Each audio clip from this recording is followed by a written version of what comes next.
जब राजा भोज ने पुनः सिंहासन पर बैठने की कोशिश की, तभी प्रकट हुई 31वीं पुतली सुरभिमाला।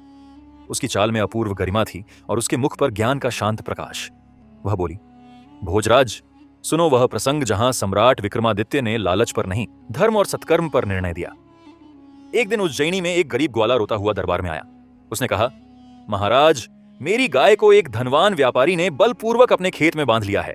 कहता है, यह गाय मेरे खेत की घास खाती थी, इसलिए अब यह मेरी है। पूरा दरबार हैरान था। राजा ने तुरंत व्यापारी को बुलाया।